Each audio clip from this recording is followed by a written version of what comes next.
Hi, I'm Vivian Johnson, and this is my American culture reaction video.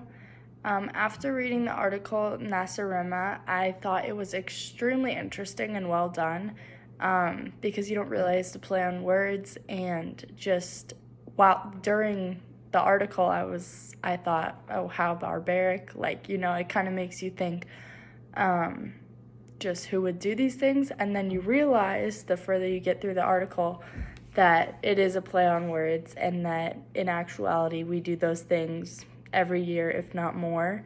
One example that really stood out to me was the dentist analogy, and just how a lot of people hate the dentist just because of how brutal it is. But in the article it sounded almost like torture, and you, after reading it from an outsider perspective, you realize how odd some traditions and practices that are normalized in our culture may seem to another person.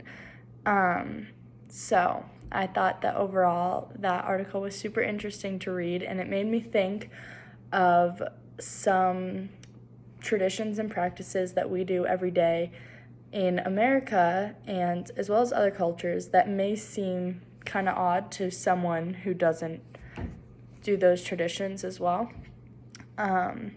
So one would be exchanging the touch of flesh.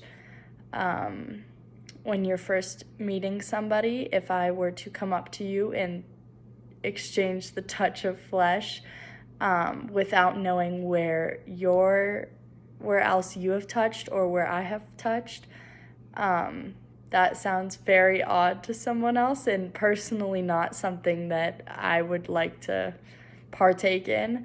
But it's also known as a handshake, which is very common in our culture as well as other cultures. And I think that was a very interesting example because it showed how no one else would really like to do that because of obviously germs, but it is very normalized in our culture. The history of handshakes starts in the 5th century in Greece. People used to use it as a sign of peace and to show one another that they weren't carrying any weapons. Originally, it was more of an arm grab, so that's kind of how it has evolved. I learned this from an article done by History.com. Evan Andrews, he talks about how this was just a symbol of, like I said, peace, and it was a way to open yourself up and get to know just kind of that you were both on the same page. And now today it's evolved to something we do several times a day when introducing ourselves to one another. You see it in the workplace, you see it at school, you see it just kind of throughout your everyday life.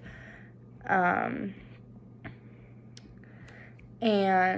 I think this practice has been beneficial as well as detrimental to our U.S. culture because, one, it's beneficial. It has kind of stayed the same throughout history in a way that it has always worked. It's a way to show peace. It's a way to show that you're open to meeting someone.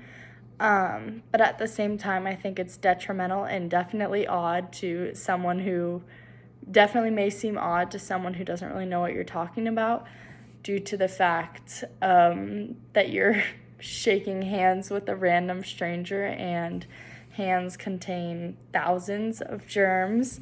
So it's definitely an interesting practice when you look at it from that perspective. So yeah, thank you. Goodbye.